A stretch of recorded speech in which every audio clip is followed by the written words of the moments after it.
What's up? It's your boy Big G coming at you again with another video about my experiences.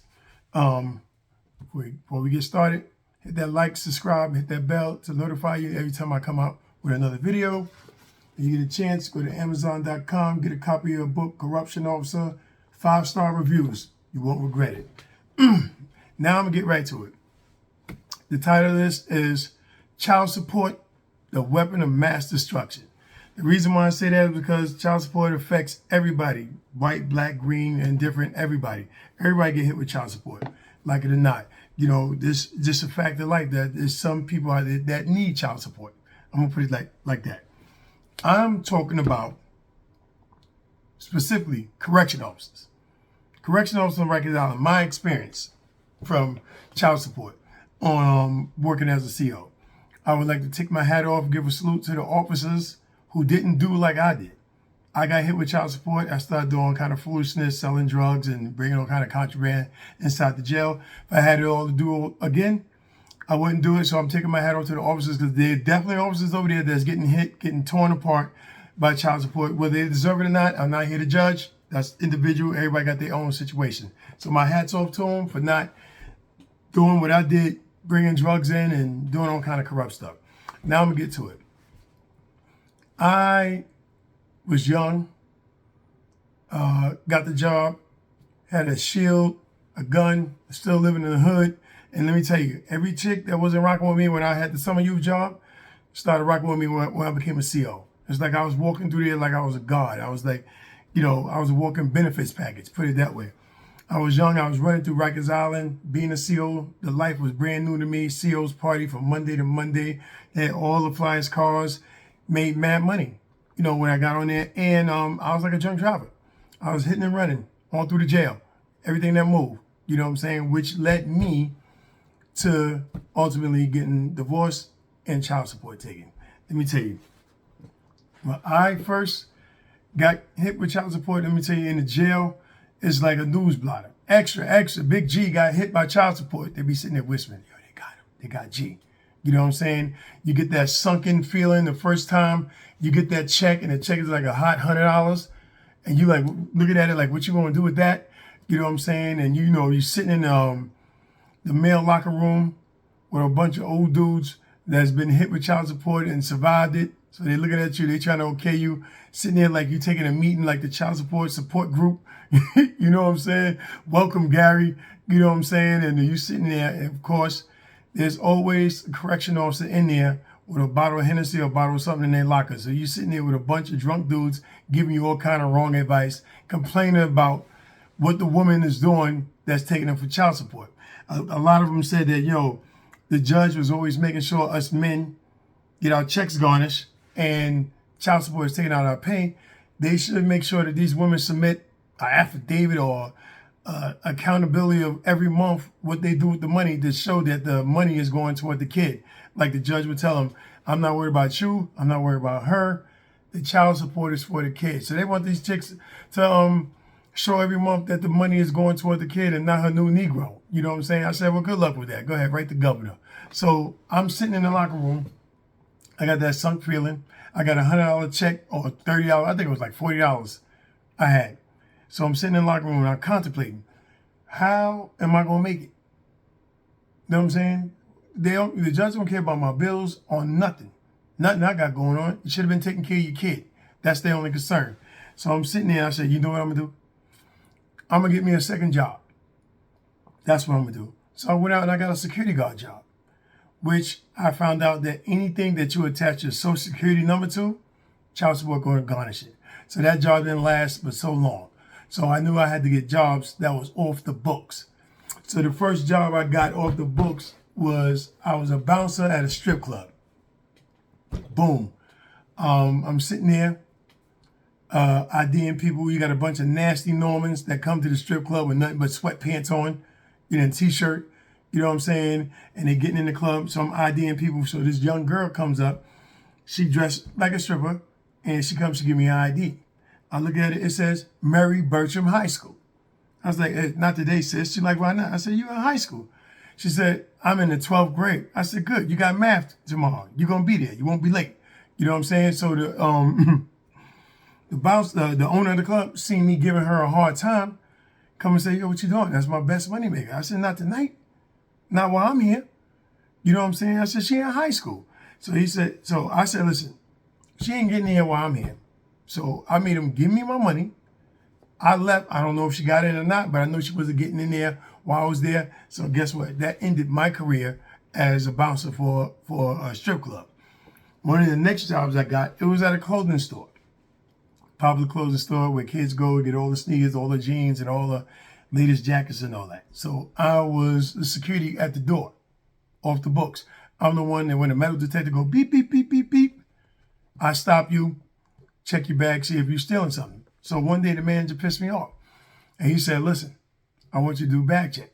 Bag check is when you come with your bag, I give you a little number, you come back, I give you a bag, so you won't be walking around the store with a bag.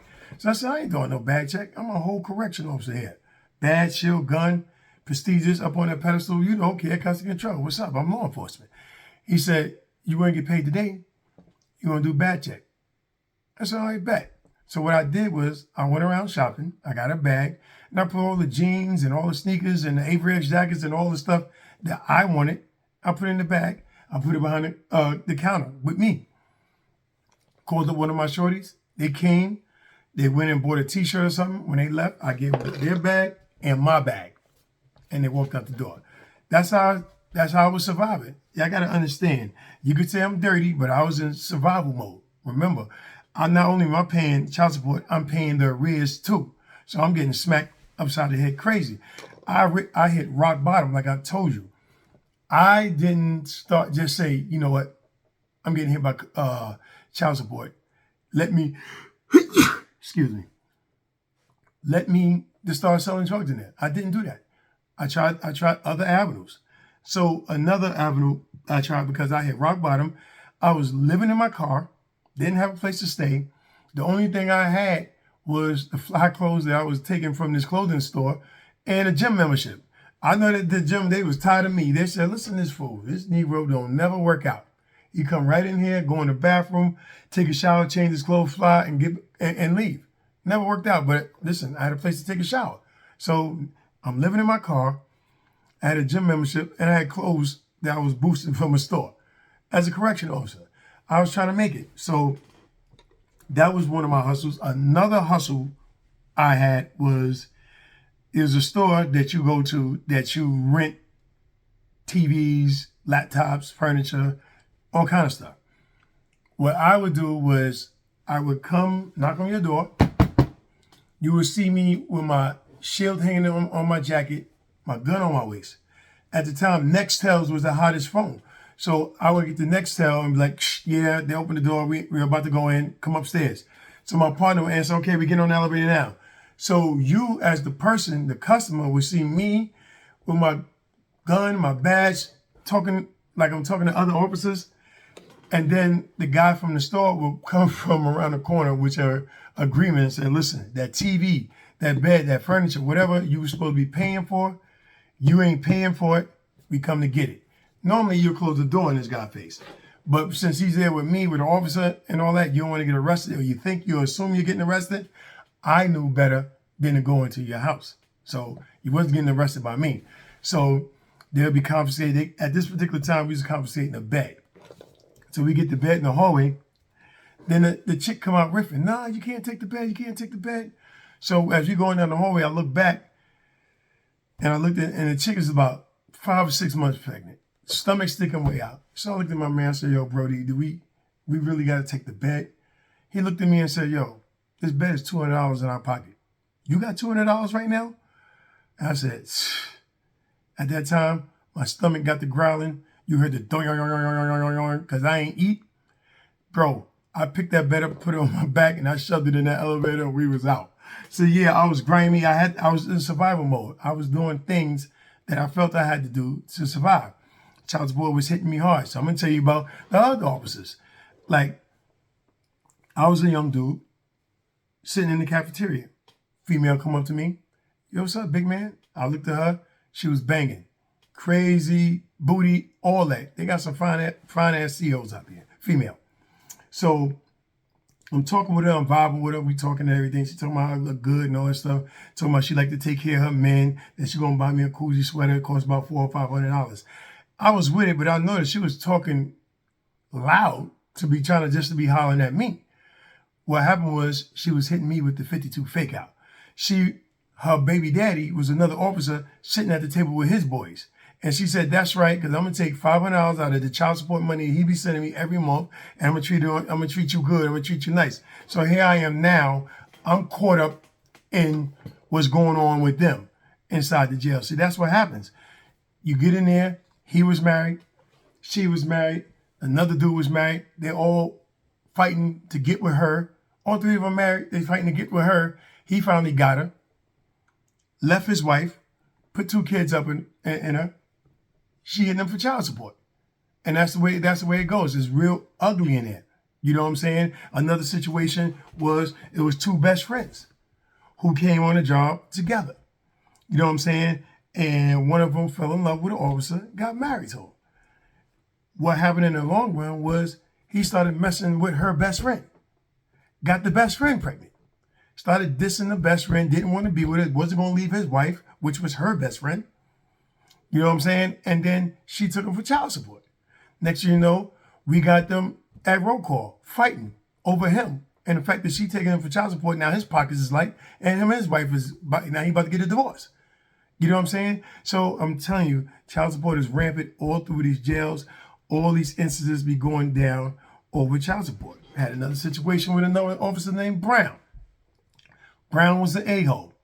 What Brown would do we had a duty as officers to go into inmate's cell and toss their cell. When we say toss their cell, flip their mattress over, go through all their paperwork. We take their book, we'll flip the book out like this, make sure no drugs or nothing going inside the book, or they got any weapons. So we would toss the cell. Brown would be an extra a-hole. He would take an inmate's legal work. Now, if you know about legal work, that's what an inmate is using to fight for his freedom, to fight to get out of jail and stuff like that. Brown would take the legal work, throw it in a corridor, take cartons of milk, pour it on it, ruin the whole paperwork, take the inmates' family pictures off the wall, rip them up and everything, throw them in the corner. He was a real butthead. Now, one day, he did this to an inmate that worked in the kitchen, the staff kitchen. And that's what I found out. That's why I was shocked when I first came to Rikers Island, that they let the inmates serve the officers food. I'm like, what? How that happen? Because I know we kicking it behind, we doing all kind of stupidness to them, and yet still you trust them to serve your food. That's why I never ate there, starving or not.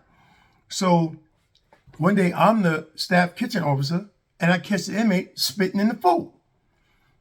Beat his behind, pack them up real quick, send them to the hospital, send a message to the other inmates. You get caught doing that, you going to the hospital. Mandatory. So now I go to the line, the front of the line, to take the food off the line so nobody could be eating this food I don't know what he did, to how much food he did that to, or how often he was doing it. Here go Officer Brown, right? And I think that's why he was doing it.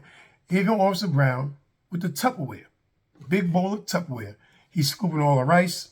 It happened to be Thursday. Everybody know what Thursday is on Rikers Island. It's chicken day. He's scooping up 3 or 4 pieces of chicken. I said, "You're Brown. Yo, I just caught Duke back there spitting in the food. I told him what happened, packed him up. He in the hospital, getting stitched up. I told Brown, don't eat the food. Brown looked at me and said, listen, you know I'm in child support. You know I ain't got no food in my crib. I'm taking this food home. I don't care what he did to it. If he did it, so what? I can't afford not to eat it." You know what I'm saying? I looked at him. I said, bro, all I could do is tell you what's going on. You know what I'm saying? And he took the food and he left. So I'm just saying, I can't speak for other agencies, but I know for Rikers Island, child support is tearing through them guys over there. It make me do what I'm going to say. I made the wrong decision to start hustling and selling drugs over there due to child support and divorce. That was my situation. I know it's a lot of guys' situation over there. And a couple of more officers behind me got caught bringing in, smuggling drugs and all kind of stuff. And if I was a betting man, out of 100, 75% of them was due to child support. That's my stories about child support and the weapon of mass destruction or the weapon of mass destruction. You don't have to agree with me. You might not like what I'm saying about child support. I'm just giving you a fact of what happened to me and what I've seen happen to other officers over there. It's your boy Big G. Stick around, walk with me. I got more stories. Peace, and I'm out.